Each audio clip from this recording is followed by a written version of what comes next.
Ladies and gentlemen, coming to you live from the Lucky Dog studio in a hidden location somewhere in the upper Midwest of the United States of America, it's a brother making his own way but with all the wrong opinions. Welcome to the Morning Night Live with your host, the one and only P-Dog Knight. Can I get a hell yeah? Of course I can, because I just said it myself. All right, okay, I didn't change the thumbnail, obviously. So, good morning, everybody. Welcome to the Morning Night Live. I'm your host, Marty, also known as P-Dog Knight on the internet, doing changes on the fly, because that's, what's happened when you're in Boomer Vision. So there you go. So I was watching my friend, the Ranting Monkey, this morning, or listening to the Ranting Monkey this morning. His most recent stream was called It's Riot Season. Yes, it is. It's definitely riot season because it's an election year. And they're just, holy shit. My new line right now, and I think someone else has said this before, but oh boy, the Democratic National Convention this year is going to be lit because I don't know, they might try to set some shit on fire. But anyway, the word insurrection's popping up on the app formerly known as Twitter, and there's all kinds of stuff. Yes, it's duck season too. It's riot season, duck season, riot season, duck season. So there's some comparisons made. There's a lot of stuff going on college campuses and stuff. So I'm just going to do kind of a roundup of that news today. And then I have, plenty of other articles open, but I'm not even going to touch them. I'm just going to put them in the links because there's a lot of good stuff out there talking about all kinds of stuff, all sorts of topics. So that's what the show is going to be about today. Buckle up and let's get it started. All right, move this out here, and we're going to go ahead and say hi to everyone in the chat. Now, I noticed, too, my stream, at least my version of it, seems to be really choppy, and I hope that it resolves itself. It says I have an excellent connection, but for whatever reason, I'm getting really bad video. So I apologize if that's still happening. I know it was happening during the countdown, so hopefully that's fixed. Who knows? I gotta change some settings and figure out how to make my computer work better. So I might have to employ my son on that, since he's a technical expert on just about everything. But I do have my cup of reparations coffee in my favorite Great Lakes cup in honor of the new countdown, which is when we went to our little. Lady Boomer and I did our little Great Lakes trip. We did over last Memorial Day weekend. We drove from the Twin Cities to Green Bay, drove up around Lake Michigan, went to Mackinac City and Mackinac Island. And then after that, a couple of days there, we drove back, driving farther north and driving along the shore of Lake Superior, made a couple stops along there. And that's what that footage is from. And that was a great trip. Someone was asking me about, I think it was Uncle Hotep put something on Twitter about, he was thinking about doing a road trip from Pennsylvania to the Black Hills, because he's, and what that experience is like. Well, I'm a total road warrior, and I was answering him, I was realizing that I've been doing this kind of stuff all my life. When I was a kid, my mother drove from Omaha to Dallas. Then we went all the way across all the southwestern states, stopping at several places. We'd stop at the Painted Forest, Grand Canyon, all that stuff, all the way to San Diego, visit some friends there, then drove up to Los Angeles, drove up to San Francisco. My dad flew out and met us in the middle of the trip. And it was like a 2-week road trip, or 3-week road trip, I think, because my parents were teachers, so we could do that kind of shit. And that was like the first taste of traveling. And since then, I've traveled all over the United States. Let's put it this way. I do road trips, I've kind of done road trips all my life. I've traveled to 43 states by car, and then but I've also obviously flown to several states, but I've driven 43 states by car, basically just on various times. One time I did it for 6 months. I did a road trip because I worked for a company where I could travel and work wherever I wanted to. And so and so I only have, and then I've been to Hawaii. Obviously, can't drive to Hawaii, and my only trip to Florida, which was a few weeks ago, I had to fly. But so our plan is to hit the 5 states remaining. I've been to 45 states. I have 5 states remaining: Alaska, Washington, Maine, New Hampshire, and Vermont. So the New Hampshire Vermont trip is probably going to be later this year. And we'll find a reason to go. Well, I have a reason to go to Washington because I have cousins in Seattle that I still have never met. So we might have to do that sometime too. And then Alaska, who knows? Maybe we'll do an Alaska cruise sometime. You have to drive. You can drive to Hawaii, get a duck. That would be interesting. That would be a hell of a long trip in a duck boat. And I don't know how you could manage enough fuel for that. But you could do that, I suppose. Anyway, real quick. Well, Avocado Style, you're just going to get all kinds of bells this morning. First of all, thank you for sponsoring the show on Streamlabs. Sponsor the show on Streamlabs. And by the way, Avocado Stable, you are the new Streamlabs Superstar Sponsor of the day. Thank you, sir. Dropping a small bullet, a.k.a. $2.23 in the tip jar, saying, since I will not be here Friday, why do we call it a copycat? Not an also aardvark, a ditto dog, a mimeograph monkey, an I can't say that word, echinoderm, a Xerox, Alexa, name an animal that starts with X. Well, you get my point. Yes, I do get your point, and I'm very, very distressed that you're not going to be here for Friday Q&A because you carry that segment. So here's what I'm going to tell the people who are not Avocados Diabli. So everybody but Avocados Diabli. Here's my mission for you.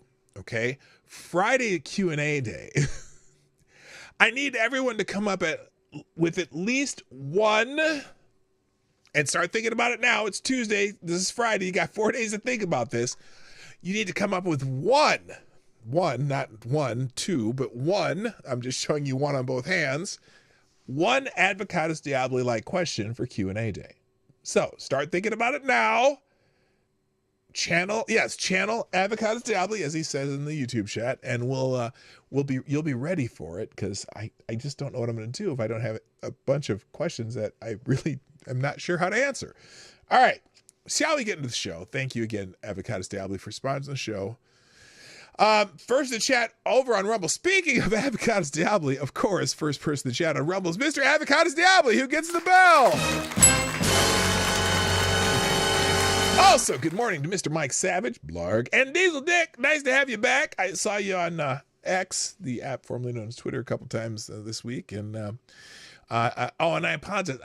You're the one I think sent me the Cash App that I never cashed because I didn't realize it was there, because I for some reason my notifications weren't working on it. But I appreciate that. Thank you very much. And welcome, Diesel Dick. They smashed the doors to Hamilton Hall last night in Columbia. Yes, I know that. We're going to talk about that. We're going to talk about the college campus stuff today. Okay, we're going to have video. We're going to have all kinds of stuff. So there you go. On YouTube, first in the chat is also Avocados Diabli gets the bell. Oh no, wait. No, wrong. I am wrong. Oh my gosh. That's embarrassing. Rescind that bell. First in the chat on YouTube is Somnambule Nation. Yay! That's right.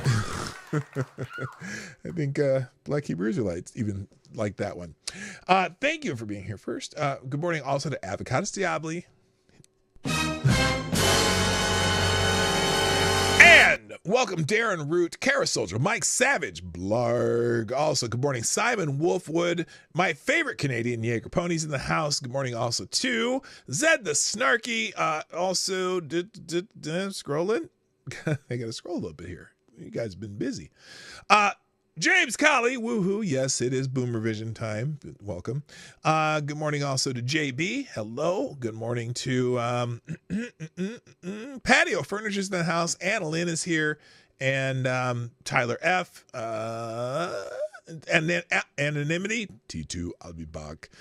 And HP Lovecraft's in the house too. Interesting new J6 videos all over X today. Building looks a little different. Yeah, it isn't that interesting.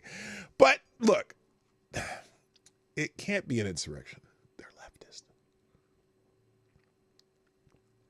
Know what I'm saying? I'm whispering for no reason. Oh, wait. Current stream bitrate is lower than the recommended bitrate. Well, it seems like the stream's working, though. So I don't know. I'm not going to open that widget. Fuck you. All right. Let's get into some news, because that's what we do here. We talk about what's happening in the world.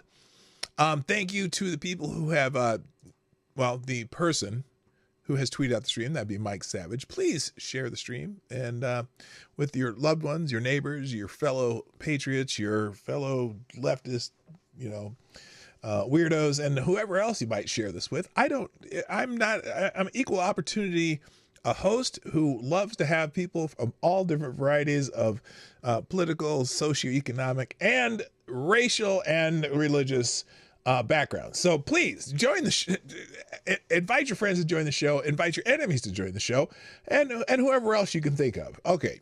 Also, good morning to those ain't real, dude. Nice to see you in the chat. Here we go. News time. So now there's some strange things. What happened to? Well, I had a day going here. What the hell happened to it, though? Okay, embarrassing. Yes, James, this is Boomer Vision. So just, let's fix this too, because I gotta make sure you can see shit. All right, that's good. Let's, some day was trending. What was the day that was trending? I can't remember. Let me think here. It was, I know what it was. Let me go in. There's a whole bunch of new shit trending now. Hamilton Hall Street. Oh, the Tony Awards. Now there's a reason why I might forget the Tony Awards, because that's one of those things that nobody outside of New York seems to really care about. You know what I mean? But the only reason I figure, and it's trending because some different, a bunch of different shows on Broadway got, and I guess it's not just Broadway. The Tony Awards is just theater, live theater, right? But the reason it caught my eye is because a musical called Water for Elephants has received 7 nominations for Tony Awards. And the only reason that caught my eye is because my wife was in New York recently and saw Water for Elephants. She was on some, her and our friend, our very good friend, had this girls trip, right? And it was, they got to go to New York City. They stayed in a really nice hotel, and they went and saw 3 different shows on Broadway, and Water for Elephants was one of the shows. And so it's nominated for Best Musical and all other kinds of awards. And not that anybody gives a crap about that here, but I just thought it was interesting. So I said, okay, I'll actually say something about the Tony Awards, because you really, what Best Tony is and always will be Tony Lamy. Oh, I don't know who Tony Lamy is, but anyway, Water for Elephants, I already don't care with a title like that. Well, you just never know. I don't know what the show's about, but she said it was phenomenal. She loved it. It was great. And I'm a big fan of musical theater. I know it sounds gay, but I don't care. I used to be in theater myself. I've done several shows. And so it's, it's a cool thing to me, and may not be cool to everybody else. But anyway, that's why I brought that up. So let me come back down to earth here. Thank you. We have a new tip. And wait a minute. This is a whole different person. Did I say good morning to Rod Line? If I didn't, hi Rod, how you doing, brother? We have another donation, and this is a small bullet, aka $2.23 at $2.23, from College Protester. Thank you, College Protester, for sponsoring the show. And you also are tied You for are the for new Streamlabs the Streamlabs Superstar sponsor of the day. Yes, thank you. You and AD are both the sponsors today. That the Streamlabs Superstar sponsor today is the person who has the highest donation total on Streamlabs on any given day. And so there you go. Thank you, college protester, who says you can't say anything about the protesters because they are protesting the people you aren't allowed to protest. And if you protest that, then you support protesting the protesters who are protesting the people who can be protested. Okay, I tried to follow that. And I kind of got your gist there. And frankly, I think the college protesters have every right to protest whatever they want to protest. Okay. And yes, I got the joke there. But I think there are limits to what they can and cannot do. Please, I like remember that University of Florida thing where it said, yes, here's what's allowed in your protests. You're allowed to speech. You're allowed to say whatever you want. You're allowed to have signs, but you can't leave the shit lying around. You can't block people's access to their classes. You can't camp out because this is not a campground, and so forth and so forth. And if you do any of these things, you will be not only suspended from the campus and trespassed for, I think, 3 years. That means you won't be able to go to school here for 3 years. You will be suspended. So, and I think that's a pretty good idea. If you want to protest, organize your protest, come out and make your noise, and then go back home and get the fuck out of the way so other people can go to class and leave people alone. Don't touch nobody and don't break shit. But we're seeing that, well, as you'll see, depending on what school you're at, those rules are just not really rules. So, other things trending. Let's go here. Let's see. Supercharger is trending now on I'm going back to X. And apparently, Elon Musk has fired Rebecca Tanucci, head of the Supercharger network, and Daniel Ho, not Ho like he's but just Ho is like Don Ho type of thing, head of new vehicles, along with their entire team. So probably because Tesla has so much excess inventory that they're forced to store them at abandoned malls and other parking lots. This is what happens when you don't anticipate economic slowdown while increasing the production of new products. Tesla will need a bailout soon. Well, I don't think they're going to need a bailout. They can keep cutting, but it won't make a difference. The sector is oversaturated and we're in a huge recession. Tesla is about to experience its first recession as a major car manufacturer like GM and Ford, which is something they didn't have to deal with in 2008. So here's the thing. And this is in line with other news when it comes to electric vehicles.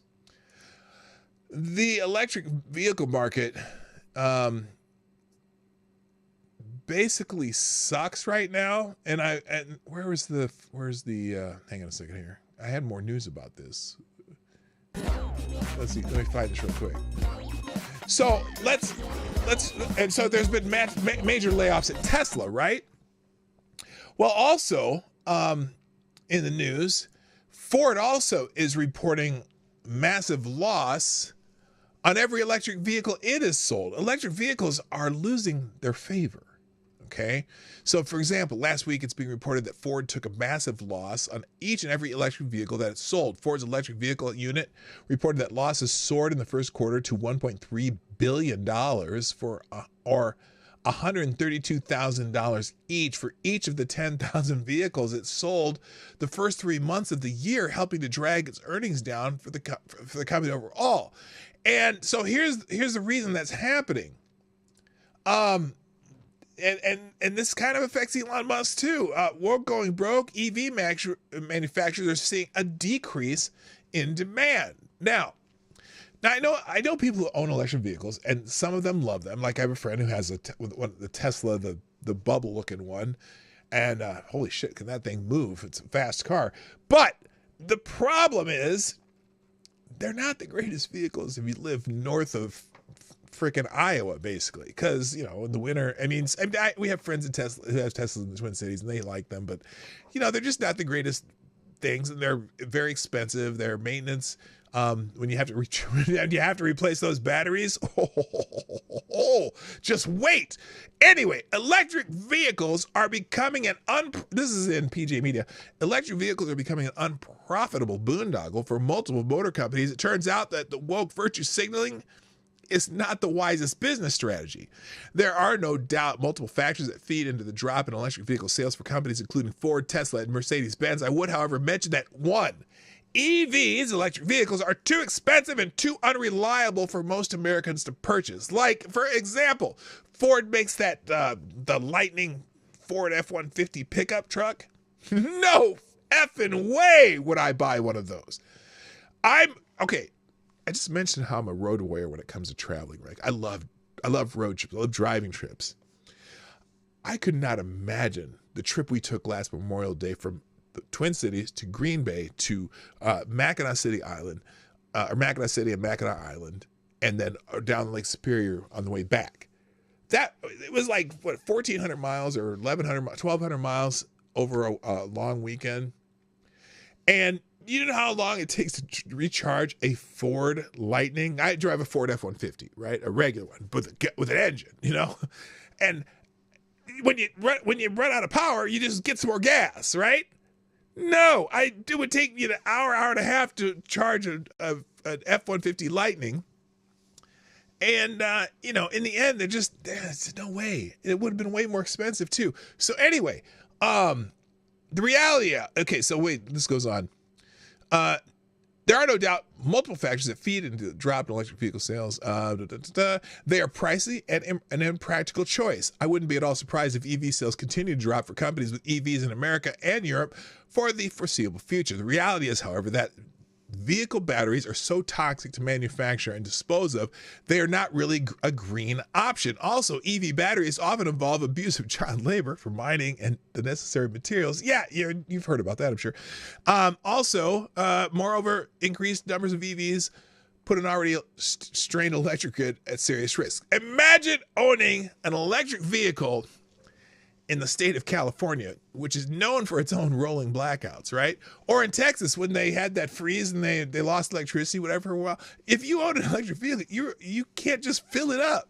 You know what I mean? Now, the other part of the electric vehicle boondoggle that's hurting people is actually the manufacturing of electric vehicles. Now, I think maybe, does this other article touch on it? I can't remember or not. Let's see here. Here's in the illegal insurrection article. These are both in the links today. The other part, furthermore, a new report finds electric vehicles depreciate much more rapidly than those with an internal combustion engine, and the drop is dramatic, 10 times faster than traditional cars. Good morning, Chicago Mike. Did I just see Chicago Mike in the chat? What's up, brother? Nice to see you. And probably the reason for that is because you don't have most people keep a car, 4 to 7 years, something like that. But if you get into 7 years on an electric vehicle, guess what? You got to replace the batteries, and they're not worth it. So used electric vehicles are depreciating 10 times faster than their gas-powered counterparts. According to a new study from iSeeCars.com, the average price of a used electric vehicle plummeted 31.8% over the last 12 months, compared with a 3.6% decline overall. Elon Musk's initial price reductions on new Teslas were already impacting EV value a year ago. But his repeated price cuts kept pushing used Tesla's prices down, which spread to all electric vehicles, creating weakness across the EV market. So blame Elon Musk. Good morning, Trippy Liberty, my brother. What's up? And then finally, there's news that brings great joy. General Motors has just announced a big jump in profits for the first 3 months of the year based on the strength of its gasoline vehicle business. The company saw slow growth in electric vehicles, but robust sales of internal combustion vehicles, especially pickup trucks, and helped raise its profit to $3 billion in the first quarter, a 24% jump from a year earlier. GM also said it now expects to make $10.1 billion and $10.1 billion to $11.5 billion in profits this year, up from the previous forecast of $9.8 billion to 11.2 billion. And again, that's based on its gasoline-powered vehicle sales. The other part of this is that companies that, and this is why your auto workers unions probably aren't excited about Joseph Rahim Biden this time around. His push for electric vehicle sales costs jobs because it takes fewer workers to build them. But the problem is the companies aren't selling them. So here's the electric vehicles companies, and even Elon Musk. But you know, he's got SpaceX to fall back on, and he owns X, right?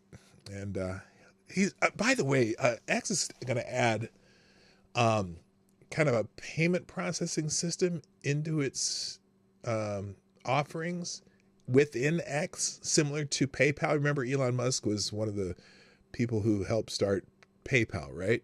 Well, he's got in what, about over half the states right now, he's already got the legal framework to do payment processing, and is probably going to spread that to 50 states. So I think he'll be okay. But anyway, all right, real quick. Thank you, JB, for dropping a super chat in the tip jar there. Canadian 5, which is, I think, $3.96 in American dollars. He says, what the protesters need is to kidnap a genie and then threaten said genie for more wishes. One of them can be to free Palestine. Okay, that's funny. Oops. Thank you, JB, for sponsoring the show. You are a great.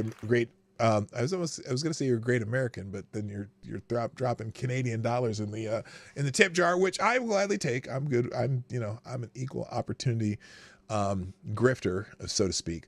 All right, let's move on, because that took way too much time. Wait, why did I do that? Okay, let's fix this. Put that back where it was. Okay, so supercharger.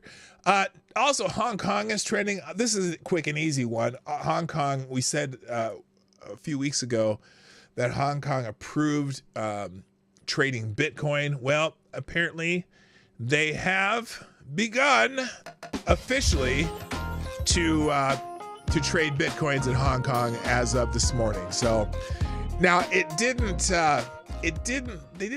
fly as like they thought it would. They didn't get $50 billion in trade, any whales taken over, but and actually Bitcoin dropped in value for a short period of time. I don't know if that's still the same now, but anyway, they're trading Bitcoin in Hong Kong now. So that's the trending topic there.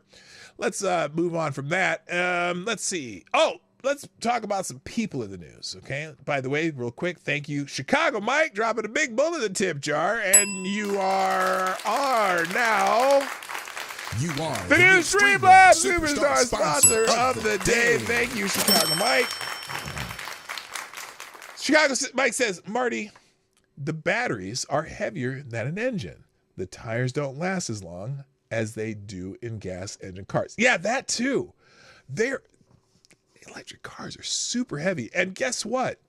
So let's say the Biden administration was successful and or if California is successful. See, California's already got this electric vehicle mandate by, I think, 2030, where I think they'll, I don't know if it's all electric vehicle or all cars have to be electric vehicles they sell, but it has to be a vast majority.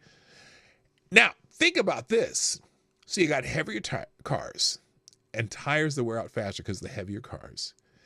And heavier cars means more wear and tear on your roads. And imagine this too.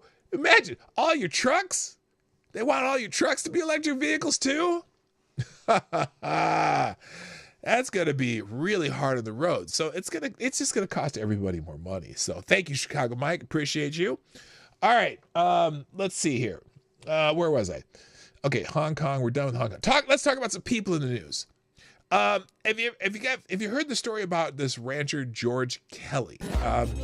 He had wait, hang on. Let me do this first. Thank you, JB, dropping another Canadian $5 in the tip jar, which brings me up to $3.97.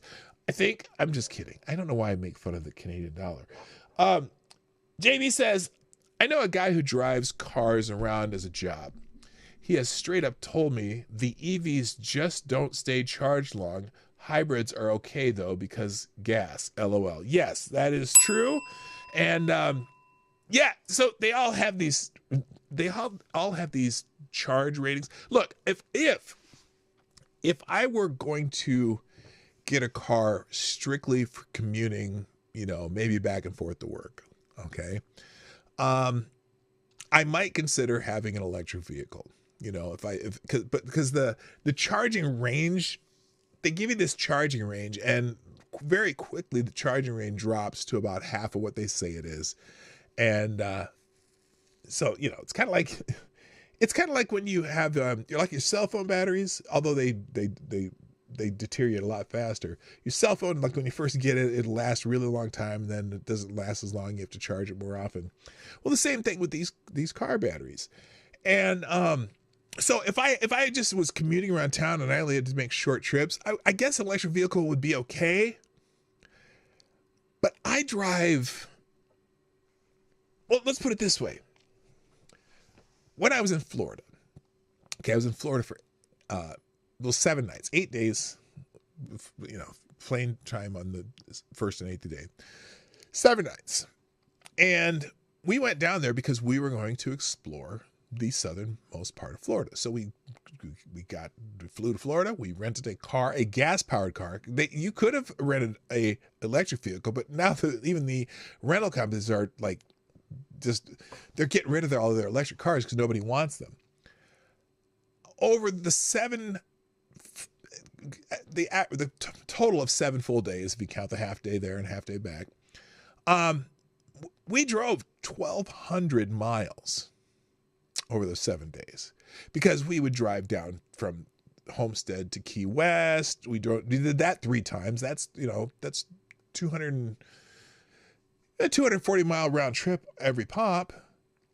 We drove down to one of the beaches. We went through the Everglades. We drove up to Miami. We did all this stuff. We drove 1,200 miles over that 7 days because we're road trippers. We're day trippers. We will, I had a day trip one time.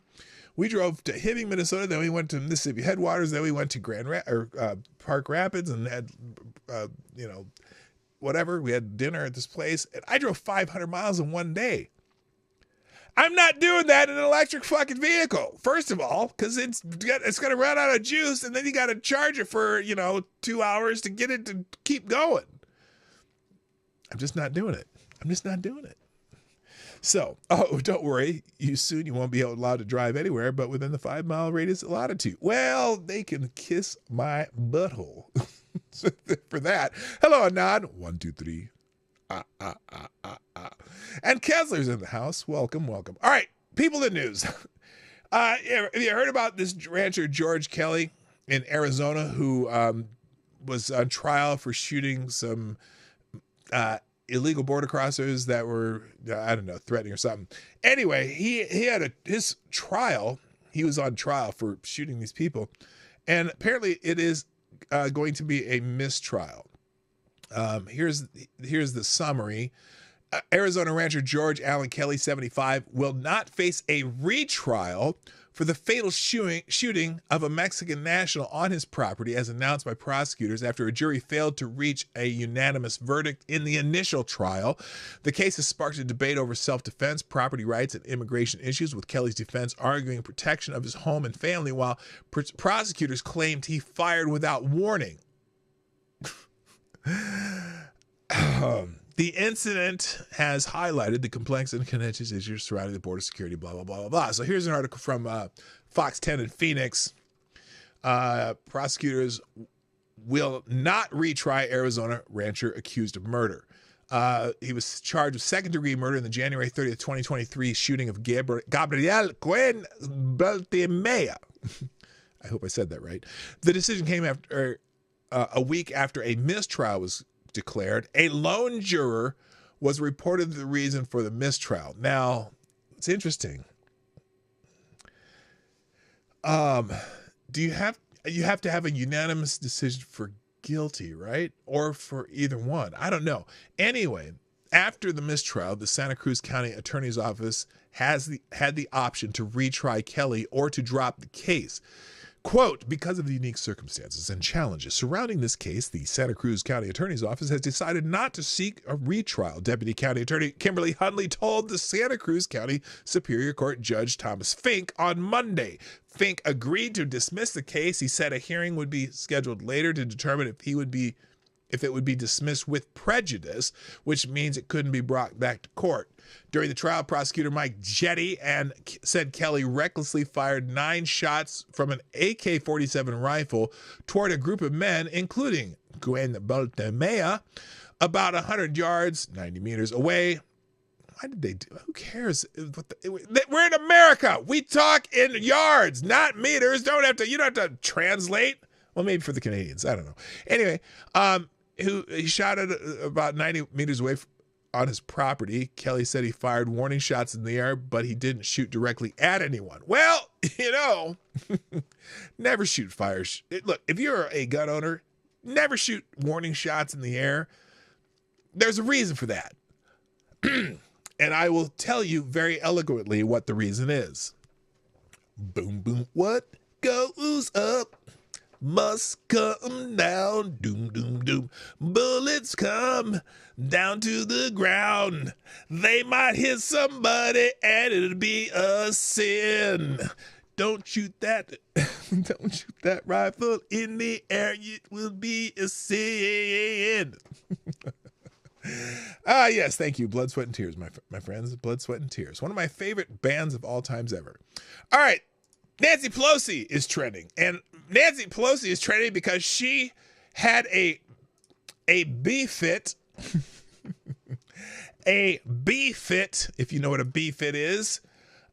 Because Katie Tur was not asking questions like she was supposed to. So we'll just show you the video and then we're going to move on. Here is Nancy Pelosi very upset with Katie Tur over a question. And Joe Biden is doing that, created 9 million jobs in his term in office. Oh, did he Donald now? Trump has the worst record of job loss of any president. So we just have to make sure people know. Democrat talking global points. pandemic. Oh, wait. He had the worst record of any president. We've had other concerns in our country. If you want to be an apologist for Donald Trump, that may be your role, but it ain't mine. And he has the worst. That anybody can accuse me of that. And Joe Biden is doing that. So anyway, created why is 9 my mouse million not jobs working? in his term in office. Donald trying Trump to shut this has off. the worst record Let's do it again of job anyway. loss of any president. So we just have to make sure people know. That was a global pandemic. He had the worst record of any president. Her face when she said that, she's like, what? You are questioning me? I said he had the worst record of any president. Holy shit. Anyway, I think that's self-explanatory. What people are saying is that Nancy Pelosi explodes in anger after she's reminded there was a global pandemic that led to job losses under Trump, and that Biden has not really done that much because, the jobs kind of came back, and now everyone has 2 jobs, so he's can claim some job numbers. Anyway, that's what that's about. Let's see. Also, speaking of Joseph Rahim Biden, apparently Joe Biden sinks to the historically lowest approval average in the 13th quarter, which they have every quarter. Is that what they track? I don't know. President Joe Biden's approval rating average 38.7% in the 13th quarter is the lowest of any president recorded, Gallup polling found on Friday. Oh, Mindy Weinstein, how are you doing? I see you in the chat there. Also, Special Can Acid, good morning. And someone else showed up that I didn't say hi to before. Anyway, I'm glad you all are here. Oh, Unacceptable Views, my another Canadian friend. All right. So anyway, Joseph Rahim Biden's approval rating sucks. Here is the presidentials historically need to average around 50% to win re-election. And he's the lowest ever. So Eisenhower was 73%, Nixon was 53%. at the end of his close to election season of the next term, but he won in a landslide in 72. Carter was at 47%. That's way better than Josephine Biden. Reagan, 54.5%. George W. Bush, 41%. Now, George W. Bush, George Herbert Walker Bush, that's Bush Sr. You know what the thing with Bush Sr.? So there was a mild recession in 90 and 91, if you're not familiar with this time period. But the recession ended by March 1991. But the news media almost refused to report it. Now remember, in George Herbert Walker Bush's presidency, we had the Reagan recovery because Barbara Streisand put some tweet about, the Reagan recession, right? Well, there was a recession in the country from 1980 to 1982. Okay. Reagan wasn't president in 1980. He beat Carter in the 80 election, came into office in 81. And by 83, 84, the country basically had been turned around economically. We were having economic growth, and we had economic growth for basically 9 years, all the way up in through the George Bush Sr.'s term. But there was a mild recession. Now, if you have 8 or 9 years of constant growth, there's going to be a recession. So there was a mild recession in 91, ended in 91. But in the 92 election, all the media talked about was the recession that had been over since March 91. And so George W. Bush's approval rating was mostly on the economy. But the economy it's righted itself, and it was still growing. But anyway, but that's why his approval rating. Plus, he said some stupid shit. But anyway, no new taxes. Yeah, that didn't work out. Anyway, so Clinton 53%, George W. Bush 51% at the turn. Damn. Obama 45, Trump was 46% in the 13th month. Joe Biden 38.7%. I mean, that is really, really, really crazy. So anyway, that's in the news. I'm going to keep going here. Let's see what else. We already did Nancy. Why? Oh, Nancy's, because Nancy was the same thing. That's why she was trending. I'll get rid of that. Let's move this over. Let's see. Another person in the news, Dennis Prager, is trending right now.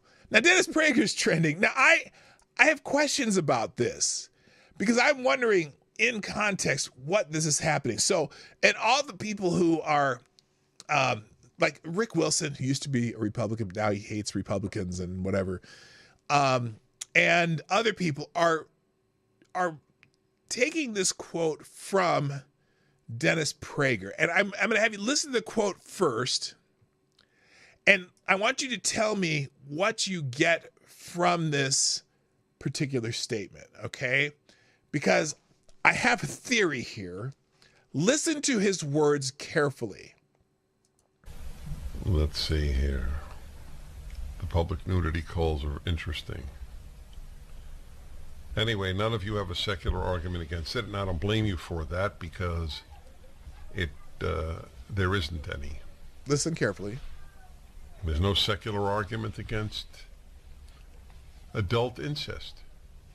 Brother and sister want to make love. What's your argument? That they're going to produce mentally retarded offspring? It's nonsense. It takes many generations of inbreeding to do that. There is no secular argument against adult consensual incest. There's a religious argument. Sex cannot enter family life. It's a big taboo. See, people think that we could live without the greatest source of wisdom and morality in the history of the world, the Bible. That's what they think. Even some secular conservatives think that. They don't realize they're living on the fumes of the Judeo-Christian value system. But if you ultimately extract those flowers from the soil that nurtured them, those flowers will wither and die. I don't want to see that happen. That's why I'm working so hard on this commentary. Okay, so now you heard this commentary. Okay. What do you think? And it seems I get what he's talking about just from that clip. But a lot of people are posting this clip with a very interesting take. They are saying that Dennis Prager is boosting incest, that he's promoting incest by what he was saying there. Does anybody believe that he is promoting incest in that commentary? Or, and look, that's what this person says. This is Rick Wilson. Here, let's stop that. Down here, Dennis Prager's sister tuning into his show. Okay, like they're claiming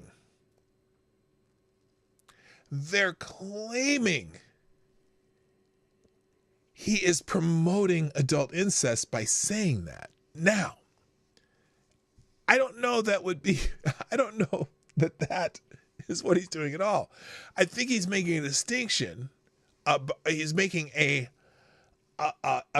argument for the importance of religion, which would have that as a taboo.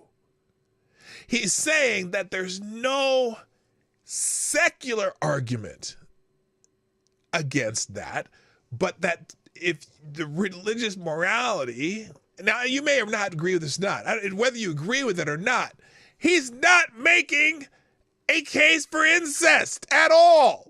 He's talking about the difference between secular morality versus religious morality. I'm stunned that they're saying he's actually promoting incest. It's embarrassing. Anyway, but you know what? It is just for some reason, the progressive or liberal or woke or whatever you want to call it mindset is, we're going to take your words and lie about what you're saying if you're a conservative.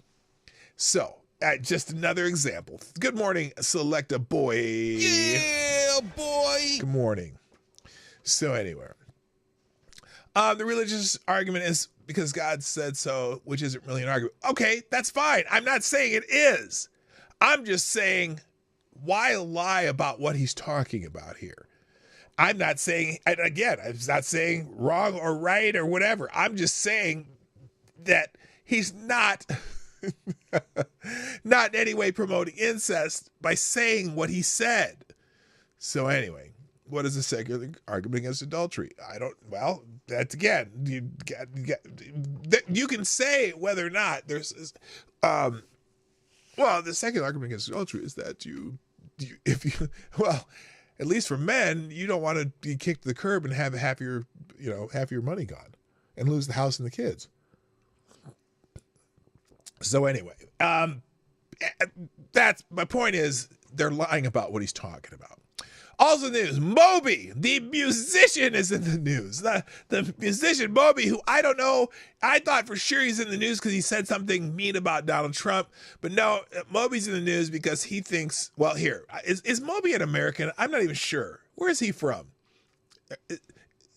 Anyway, here's Moby. Everyone's passing this clip around. The Republicans in the United States are a minority party. They only represent about 35% of the population. Do they now? You know what? You know what the Democrats represent? So he's saying the minority party in the United States, because they represent 35% of the population. What do the Democrats represent?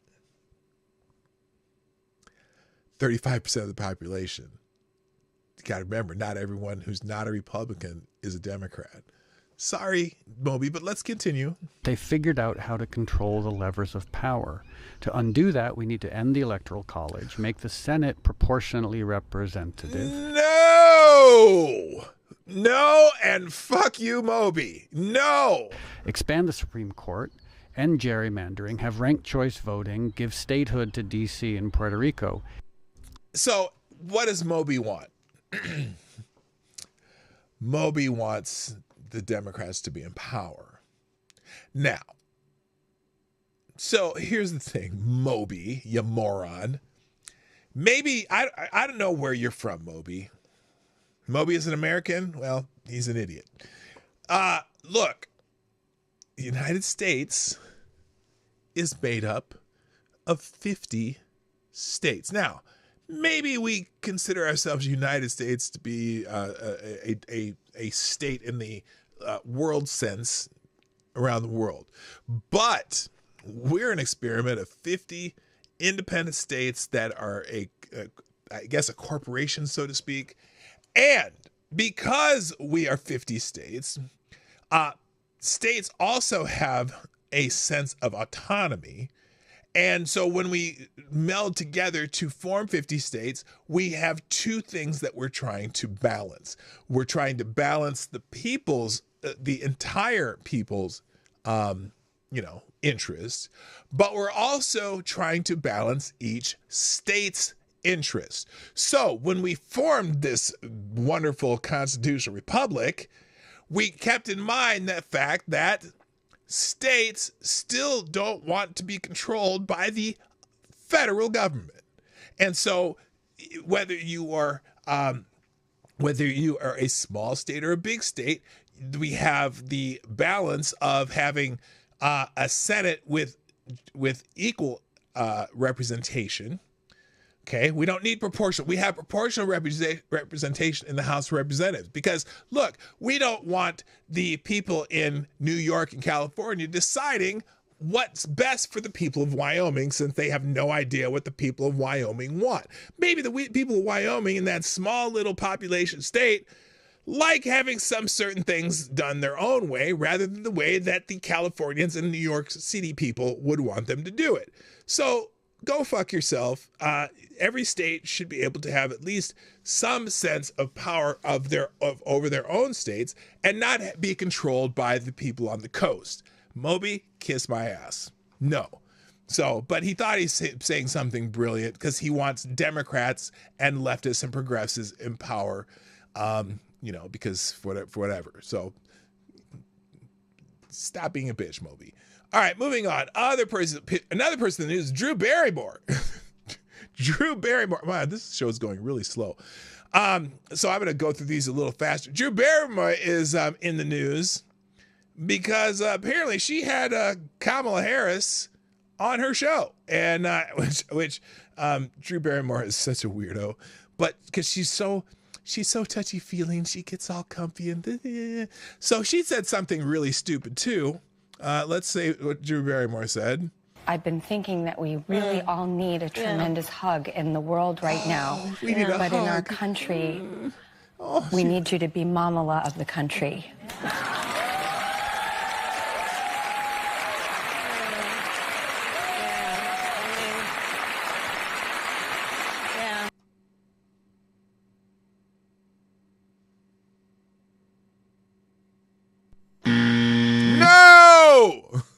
Now, there's something interesting about this. Drew Barrymore wants Kamala to be a Mamala of the country. Well, that's a little ironic, isn't it? Isn't that a little ironic? Oops, stop. Isn't that a little ironic? Because Kamala doesn't have any children. So she's not Mamala anything. All right. Let's move on to some other news real quick. There was a incident in North Carolina where 4 officers were killed serving a warrant. Now, the update on that, WBTV is reporting that the total number of law enforcement officers killed in the East Charlotte incident is now at 4. The 4 deceased included 1 Charlotte Metropolitan Police Department officer and 3 U.S. Marshal Task Force officers, one of whom is a deputy U.S. Marshal, according to CNN. The law enforcement personnel were attempting to serve a warrant for a felon in possession of a firearm when the suspect began shooting. The U.S. Marshal and 2 police officers were killed trying to serve a warrant in East Charlotte, North Carolina, around 1:30 p.m. Monday. The NBC News reported that the Marshal and the 2 police officers were working in the fugitive task force when shot. Another task force member and 4 additional officers were also shot. The warrant was being served to an individual suspected of possessing a firearm while being a convicted felon. The Charlotte Observer noted that one of the 5 wounded individuals is in critical condition. Okay, he passed away. the officer shot back when the suspect began killing the suspect. Charlotte Metropolitan Police Department and Chief Johnny Jennings explained that the incident was the worst shooting of law enforcement he had seen during his 30 years on the job. So, so there's a convicted felon.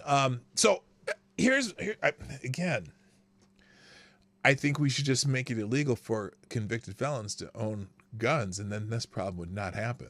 So I'm just, that seems like common sense gun control to me. Yeah, I know that was too soon. Also in the news, let's see. Oh, I don't know if you saw this. Nicole Wallace. We talked about the White House Correspondents' Dinner the other day, and how Biden made his little speech about the free press and this and that. Furry bastard. Hello. That's a new person. Hello. Welcome to the show. Hit the subscribe button while you're here. That's a new name. Nice to have you. By the way, are there still people watching on Rumble? No one's talking on Rumble. Anyway, so Nicole Wallace had some comments about Joe Biden's, speech for the White House Correspondents' Dinner about a free press, and she has concerns. And this is the clip that everyone's watching. I've seen that toast a bunch of times. Yeah. But it landed very differently this year. Did it now? Because depending on what happens in November. The toast, supporting the free press or whatever. That's what she's talking about. Because Joe Biden made that toast to the White House Correspondents' Dinner. Here we go again. I've seen that toast a bunch of times. But it landed very differently this year. Because depending on what happens in November, 7 months from right now, this time next year, I might not be sitting here. There might not be a White House Correspondents' Dinner or a free press. While our democracy... Now, again, I told you, whenever they say the word democracy, you know what that really means. Now, but I said Democrats in power. Whenever they say the word democracy, they mean Democrats in power. But it could be just the establishment shitbags in power, but mostly Democrats. Okay. Exactly fall apart immediately without it. The real threat looms larger. A candidate with outward disdain, not just for a free press, but for all of our freedoms and for the rule of law itself. Oh, I get it now. She thinks the dictator is going to arrest all the journalists and put his own journalists in place. Is that what she thinks? Now, they said this last time he was a president, and they said it before he became the president in 2016, that, he'd be a dictator, blah, blah, blah, he'd never leave office, blah, blah, blah, blah, blah. You know what's funny? None of that shit happened. That they, we're going to... He criticizes the press because they're shitbags. Did he try to shut him down? Did he have people hacking their computers? Obama. Does he arrest journalists for covering certain things that don't look good for Democrats or maybe whatever? Biden.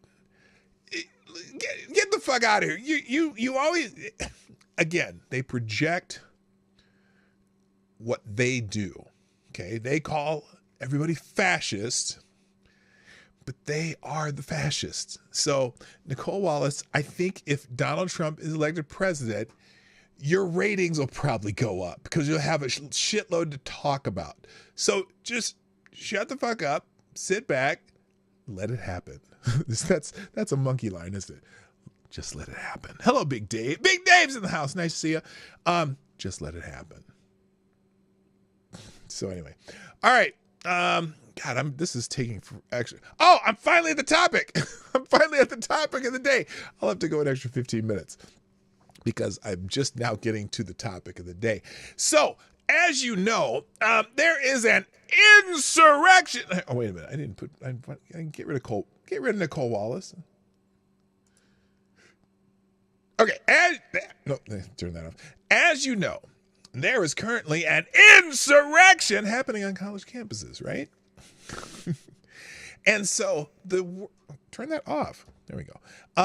The word insurrection is being bandied about willy-nilly I'm assuming mostly by people on the right who are saying, well, you know, if it was an insurrection on January 6th, isn't this shit an insurrection too? You know, because it's so funny. I don't understand the people who've been saying this insurrection things. Oh yeah, you know, the function of government or whatever was being hindered and blah blah blah blah blah. But they forget that for 7 months, that federal courthouse out in Portland was under siege by the shitbag, you know, Antifa, you know, whatever peoples in Portland, the Rose City Antifa, and they were, you know, how many officers were injured, and Donald Trump was going to have the National Guard go in, and everyone was in a uproar that he was going to try to put this protest down, and I don't know why they don't harken back to that time and say, well, that was an insurrection because that was, you know, why aren't any of those people, why didn't they sit in jail in solitary confinement for 2 years, waiting charges of insurrection and, you know, making up some felony shit on that shit? But now you got this J6 people, some of whom were not violent. Most of the J6 protesters that they are, you know, putting in jail under felony charges and in prison, whatever, most of them were not violent. That's just it. Most of them just walked into the Capitol building, some of them with a wave in by the police officers. But those people are also being charged with felonies and being put in jail for a number of years. And so it begs the question, why didn't that happen to the people who were protesting in Portland also? Well, now we have people obstructing college campuses. And you know how important college campuses are. So, and someone was saying, you know, who is it? Someone in the chat already said that, did you notice the insurrection at Columbia University? Well, here's an example of what's happening at Columbia University. This is, the students have taken over Hamilton Hall at Columbia University. Now, this is certainly, this is certainly some form of insurrection, right? Now, how did they get into Hamilton Hall? Well, let's just watch this clip, okay? By the way, all of these people should be arrested and put in jail, right? They did use violence and property damage to get in there. What are they freeing Palestine from? Maybe they need to free Palestine from Hamas, which Palestine is. Okay, here's the question I ask every time I hear someone even use the word Palestine. These students who are saying free Palestine. So if Palestine, okay, there's because Palestine. Well, okay. Can any of them explain why the place that they want to call Palestine, from the river to the sea, right? Why does it have a European name? I've never understood it, because it was Judea before it was Palestine, right? And, you know, that land has been so-called occupied, or, you know, it's changed hands so many times over the centuries, right? But why does it have a Roman name if it's the people are from there?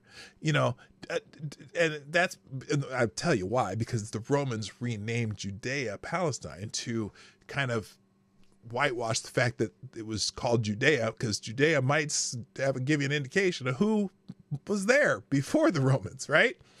But they kept using that name, and even when the Ottoman Turks took over, I think it was after the Romans, they still call it Palestine because it was Syria Palestina. That's a Roman name. That's a what language they speak? They speak Latin or whatever. I don't know if that's whatever language it is. It's not an Arab name for the region. It has a European name for the region. Does that make sense to you? So I bet you I'm going to go to one of these protests and ask that question over and over again to see if anyone can answer the question. So anyway, so they broke into this Hamilton Hall at Columbia University. Now, I think there's pictures of the method. Here's some nitwits climbing in through the windows. You can see this. Let's make that bigger. There we go. Okay, and so there's all kinds of video. Looks like an insurrection act. This is at Columbia University. Now somewhere down here, where is it? Where's the guys breaking the windows to get in there? Well, here, anti-Israel protest at here. This is the Fox News report here. To take over when you attempt to negotiate with protesters, some of which are certainly not even Columbia students, but are bought and paid for by George Soros. And remember, we saw what happened in places like Seattle and Portland a few years ago when police stations were taken over. Whole blocks of cities were surrendered. This will only get worse before it gets better unless somebody shows some backbone there and leadership and puts an end to this by bringing in the NYPD. Yeah, I mean, it's no longer peaceful. This is more riot-like. You can exercise your right to free speech, but you can't break in buildings and destroy property without consequences. And the hard What's part your message to the Columbia president or to law enforcement? This is a private school. I wish Mayor Adams would say. Okay. Furry Bastard says they call themselves Palestinians to authenticate their claim, trying to claim they're the descendants of the Philistines. Funny thing is, the Philistines were colonists from Crete. Yeah, no, the region other than I think it was King David had the kingdom of Israel, or the land there. Look, it's changed hands so many times, but mostly because the Jews are driven out of the land, for the most part by the Romans. And so people are like, oh, these people are all from Europe and blah, whatever. That's because many of them are driven out. But then when the Brits took over in, I think it was 1905, after the Ottoman Turks had it, many Jewish people came and bought land in the area, and a lot of that land was bought and paid for during the British occupation of the land. And then obviously we know what happened with World War II and the British giving land to the UN establishing Israel, which was established on the place where the Kingdom of Israel had been. Sounds logical. But, and so I look, I don't necessarily like everything that the IDF is doing. But again, I'm going to say it again. I'm going to say it over and over. If you start a war or commit an act of war against a people who are strong in you militarily, that's on you. They've given you many opportunities to end this, or at least having a ceasefire. Right now, there's a 40-day ceasefire on the table if they give the hostages back. Maybe, just maybe, it's time for Hamas to surrender. I don't know. I don't like war. I don't want wars anywhere. But for whatever reason, maybe they should just stop. Maybe they should just give in. I don't know. So anyway, they were breaking. Here's another idiot who was breaking windows. I mean, this is straight out of the January 6th insurrection, right? Breaking windows to get into the hall.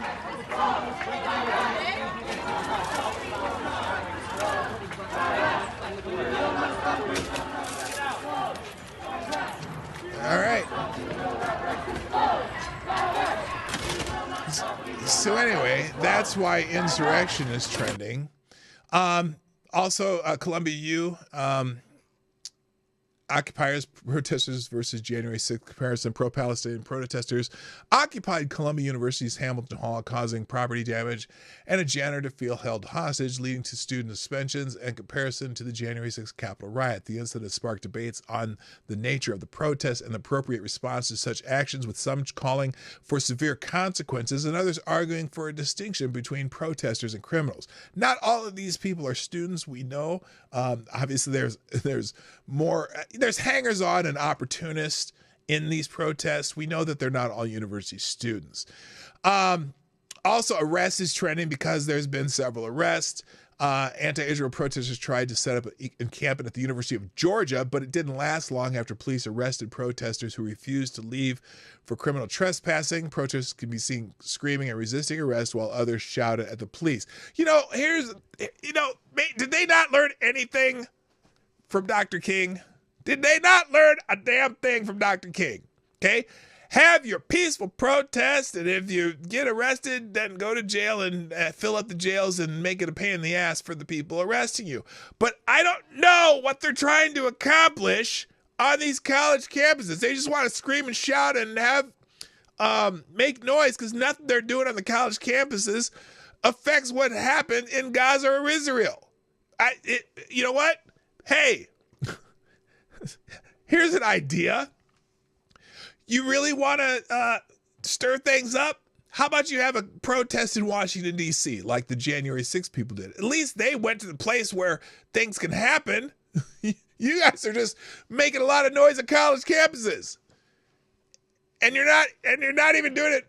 Well, you're getting arrested. Some are getting arrested for not complying, but whatever. So maybe they are kind of doing that. University of Florida, apparently... Christopher Rufo says a perfect statement from the University of Florida on arresting protesters. Here, let's look at this. Let's look at this. Let's fit that in the screen. There we go. University of Florida put out this release. Dear media partners, in response to the arrests made of protesters this evening at the University of Florida campus, below is a statement that is attributable to UF spokesman Steve Orlando. How appropriate name for a spokesman from the University of Florida, Steve Orlando. Quote, this is not complicated. The University of Florida is not a daycare, and we do not treat protesters like children. They knew the rules, they broke the rules, and they'll face the consequences. For many days, we have patiently told protesters, many of whom are outside agitators, that they were able to exercise their right to free speech and free assembly. And we also told them that clearly prohibited activities would result in a trespassing order from the University Police Department, barring them from all university properties for 3 years and an interim suspension from the university. For days, the University Police Department patiently and consistently reiterated the rules. Today, individuals who refused to comply were arrested after UPD gave multiple warnings and multiple opportunities to comply. So, yes, Bob Miami was busy. Gosh, Diablo, that's funny. I'm still here. My apartment got wonky and I had to reinstall. Oh, okay. Or your app got wonky. Okay. The best part of that release, the University of Florida is not a daycare. Yes! That's some language looping there, right there. So anyway, the university, we are not a daycare. So anyway, the University of Florida protest is incredibly subdued. No tents, no rioting, no brawls with police, no occupation, just free speech. Just how it should be done. This is what happens when you have a law and order governor like Ron DeSantis who gives no quarter to nonsense. Find out and fuck around and find out is the order of the day. So yeah, they're making their Wait. Let's hear this University of Florida speechy person here. Hang on a second. I want to make this even. What the hell? Stop it. Oh gosh, my computer sucks. All right, here we go. Here's this University of Florida speechy person. Despite U.S. professed commitment to freedom of expression. Despite U.S. professed commitment to freedom of expression. Where's she going with this? Inclusivity via. Inclusivity via. It's U.S. Core Values Initiative. It's U.S. Core Values Initiative. Multiple disturbing incidents of discrimination. Multiple disturbing incidents of discrimination have marred the university's reputation. Have marred the university's really? reputation. First, exclusion of Palestinian, Arab, and pro-Palestinian students. What? Wait.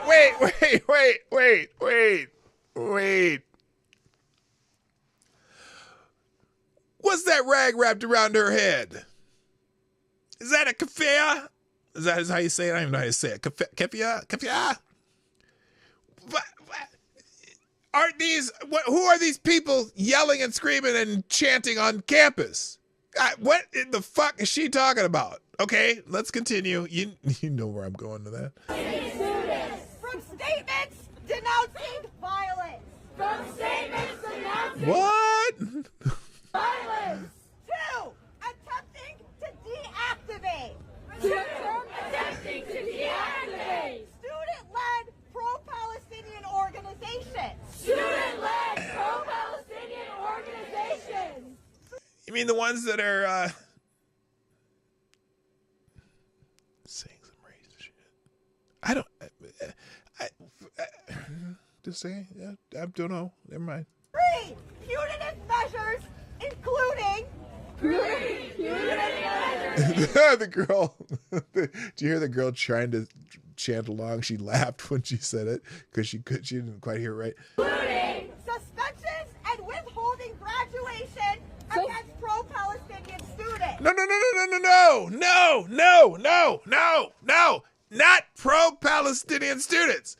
They gave you a list of the rules. You can speechify all you want. You can say whatever you want. You can have signs. But if you break the other rules, those are the consequences. I'm just saying. No camping.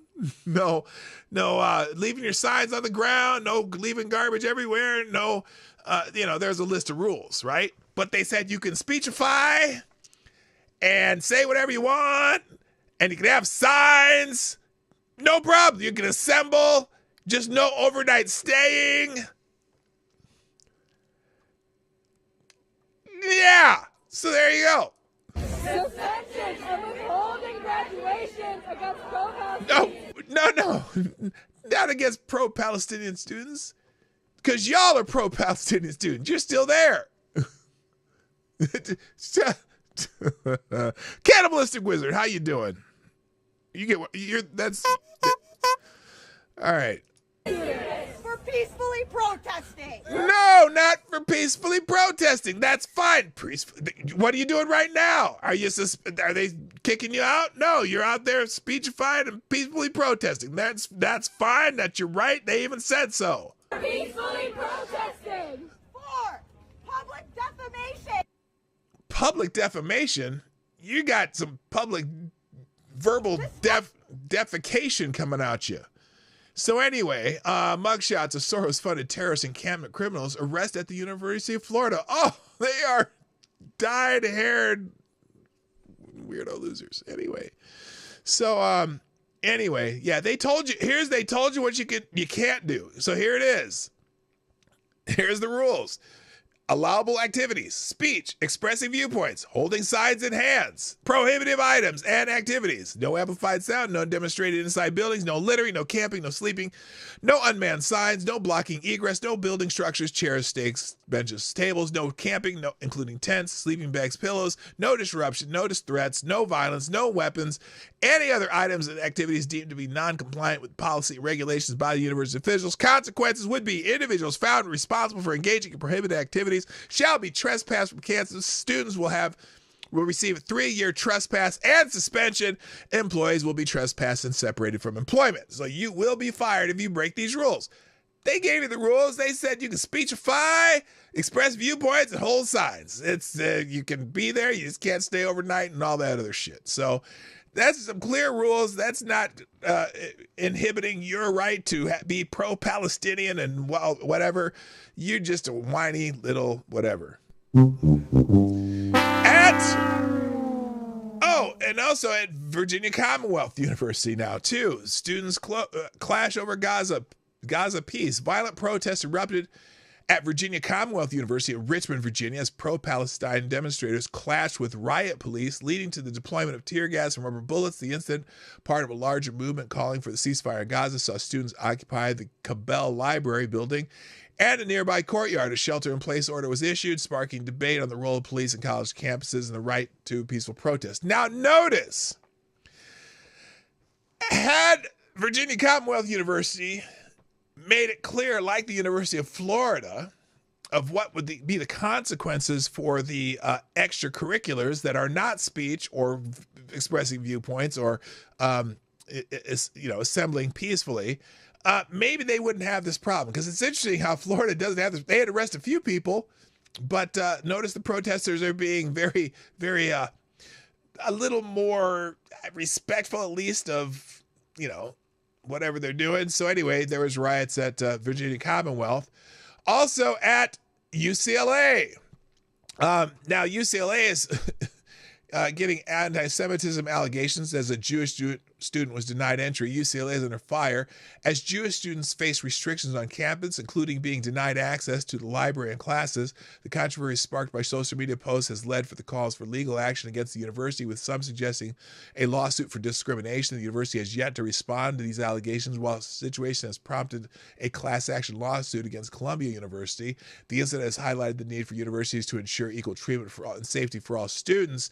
So this is here's what they're talking about in this one. This is a new one, and I've seen this on a couple campuses where they're denying Jewish students entry or access to their classes.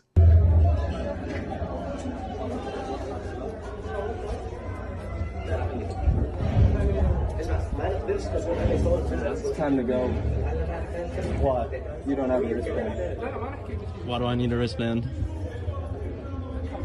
It's time to go. I can stand here if I want. I'm not moving. Wow, I am just thoroughly intimidated by these two. I mean, I would be in fear of my life if these two were trying to keep me out of a building. I'd be like, oh my God. Of course, I'm 6'4", 280, so I don't think maybe they would just shut the fuck up if I had stared at them long enough. But I'd give one. Wait, because I would just give one of these looks.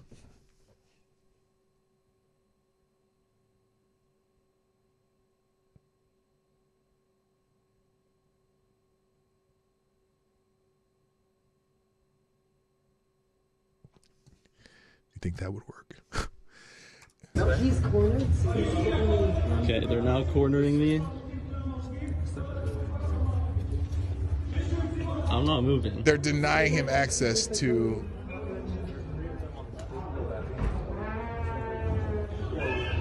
Say whatever you want.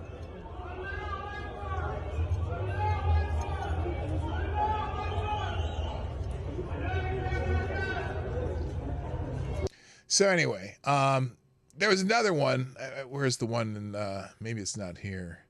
But it's funny because someone posts this: Nazis prevent Jewish students from entering. Nazis block Jews from entering the University of Vienna, Austria in 1938. I hate to make those comparisons, but damn. And then finally, then we got this UF's daycare disc. Protesters arrested. The University of Florida has taken a firm stance against campus protests, stating that it is not a daycare. We already read that one. So finally, another thing they did at UCLA is that, where is it?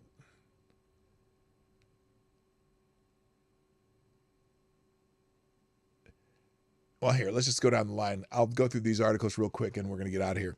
So, apparently, if you want, there's a movie called, a film called Screams Before Silence. I'm not going to play it here, but it says in PJ Media article in the links today, watch this if you dare, if you can. This was one of the most difficult hours I spent. I can't encourage you enough to endure what I did. I'm talking about my Screams Before Silence, the new October 7th documentary hosted by former Meta Facebook Chief of Operations Officer Sheryl Sandberg, directed by Anat Stalinsky, best known for the Israeli TV series Sovietska. Consisting mostly of interviews with survivors, some of whom spent time as hostages. The movie also features devastating and uncompromising looks at the aftermath. Perhaps the most upsetting are the smartphone videos, often cut into the interviews, showing exactly what the victims experienced as the missiles rained down and Hamas terrorists went on their violence, murder, rape spree. So if you want to, I'm just putting that in the links if you want to watch that. And Behind the Black, again, the new Nazis and coming genocide they are planning, unless you've been badly educated at one of the so-called elite universities in the United States, Britain, or Europe, the genocidal goals of the terrorist organization of Hamas in Gaza are as plain as day. These murderous thugs admire Hitler and wish to finish his efforts to wipe out all the Jews. And that's, one of the really more disturbing things, and can you make that comparison, or is this a whole new thing? Hello, number one, by the way. Look, when I see on college campuses, there was some graffiti in one college where it said "globalize the Intifada," and I attributed some of this shit to these people just wanting to be a part of a movement and not having any fuck all idea of what they're talking about. Because basically Intifada was the Arafat's violence against Jews strategy, basically, right? So when you say something like globalize the Intifada, do you think someone on a college campus who's Jewish is going to think, yeah, I feel safe here? You know, it's kind of wild. So just a series of articles in the links today. Apparently a masked woman tasers a Jewish man at UCLA. The horror escalates while authorities watch. A masked woman lynches this Jewish man and full-on tasers him at UCLA. So this is why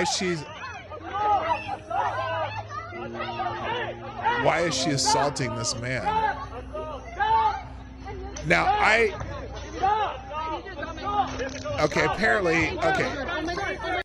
one, I think it looks like whoever, I don't even know if he's a Jewish man. I just know that it looks like he tried to take one of their signs. Now, I don't think that's a good strategy either. But, you know, and so it looks like she's chasing him down.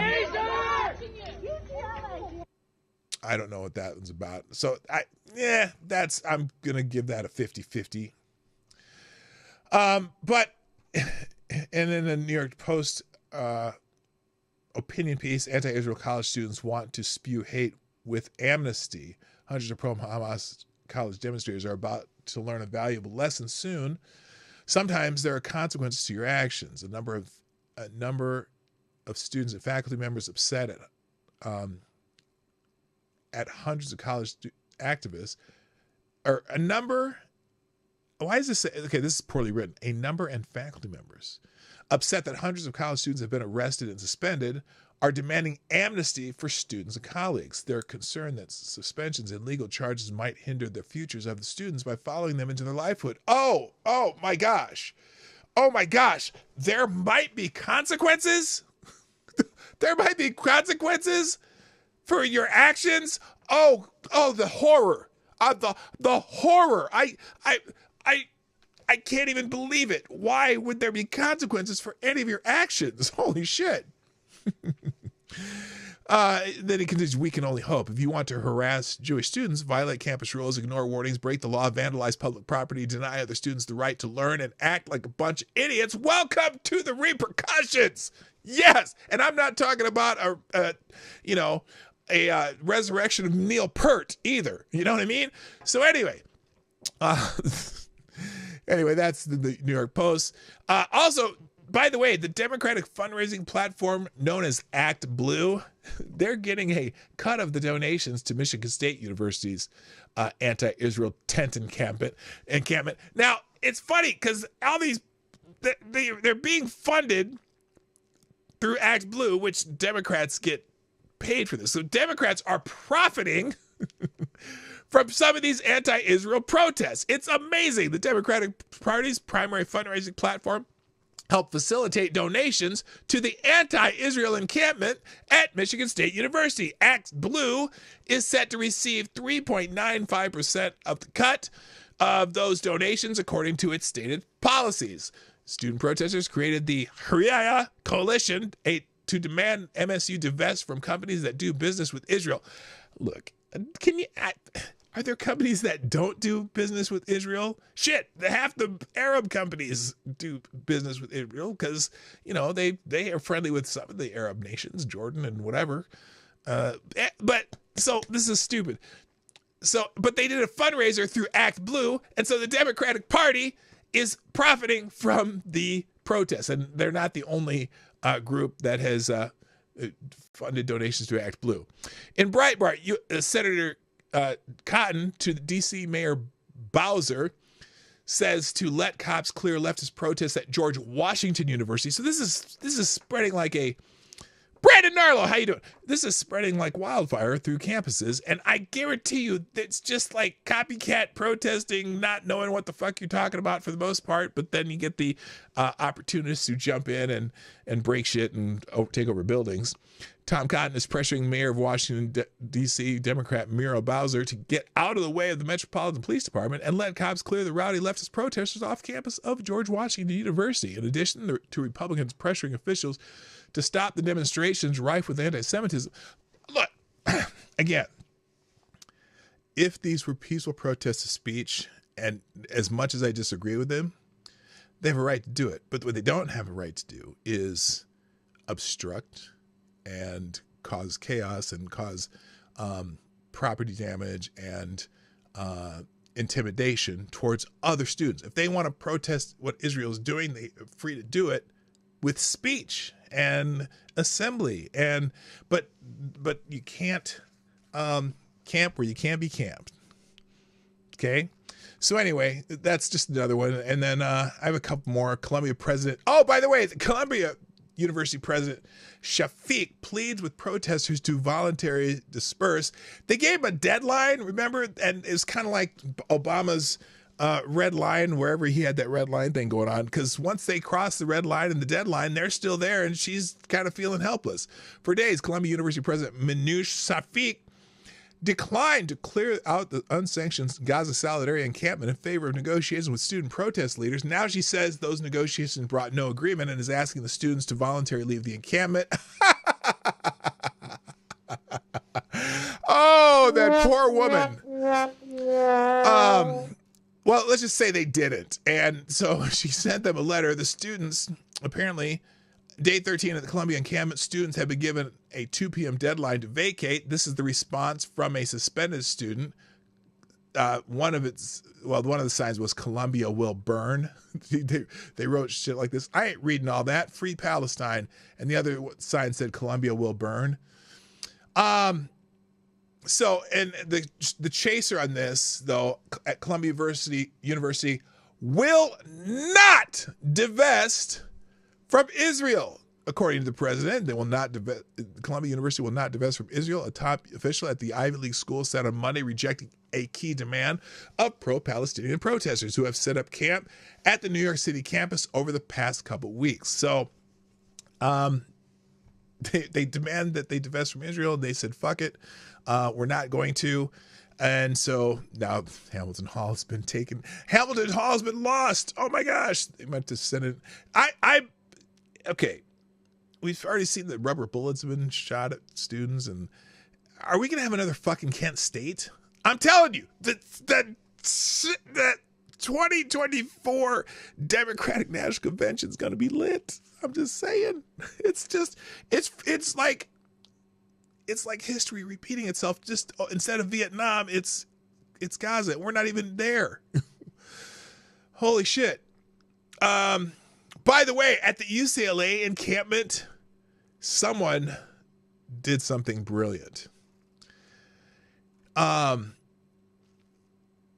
Those at the anti-Israel UCLA encampment are subject to the horrors Hamas unleashed on Israel on October 7th.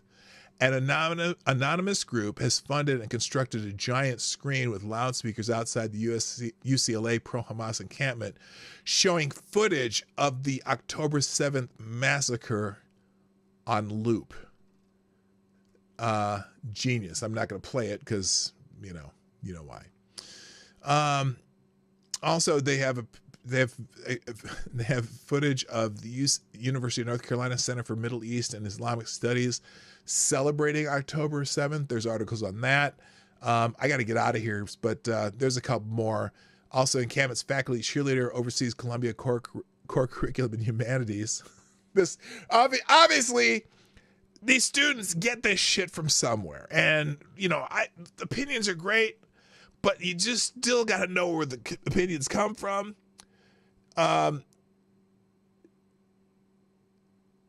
This faculty member oversees Columbia's core curriculum in humanities. Josh Howley points the finger at hegemonic Zionist far right for vilifying the encampment. One of the most outspoken supporters of the encampment at Columbia University, classics professor Joseph Hawley, is leading a review of the required humanities curriculum for all Columbia undergraduates. So look, they're in charge, and they're the ones creating the monster, so to speak. He's a cheerleader of the encampment, and he's the one who does humanities curriculum for all Columbia undergraduates. Fucking fantastic, huh? And then finally, everything else I hear. Oh, and now there's memes for Genocide Joe. You love to see it. The left goes memes out against Genocide Joe Biden. And I'm going to leave it at that. There's several other articles and links, but I'm calling it a day. Y'all, thank you for joining me today on the Morning Night Live. Thanks to everyone who joined us in the chat, everyone who sponsored the show. If you haven't hit the like button yet, do that. I don't know why that helps, but it does. And nice to see some people who don't get here as often. I love it. Diesel Dick, Brandon Narlo, Furry Bastard, new person in the chat. Some people who haven't been around a while. Great to see you here. Hope you can make it back. Select a Boy, Chicago Mike. I know Chicago Mike, your schedule's a little different now, so you can't watch live. But I do appreciate all of you coming back every once in a while. Invite your friends next time. Glad to have you here. I will drop all these links from things today into the chat if it pops up fast enough, but definitely it'll be in the description on both Rumble and YouTube. I hope you all have a wonderful day, but I gotta go. My name is P-Dog Night, and I'm out of here. Bye-bye. Have a great day.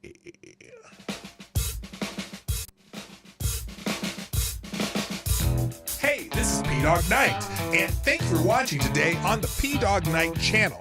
If you have an observation or remark you'd like to make about this video or my channel, I absolutely welcome you to write it in the comment section down below.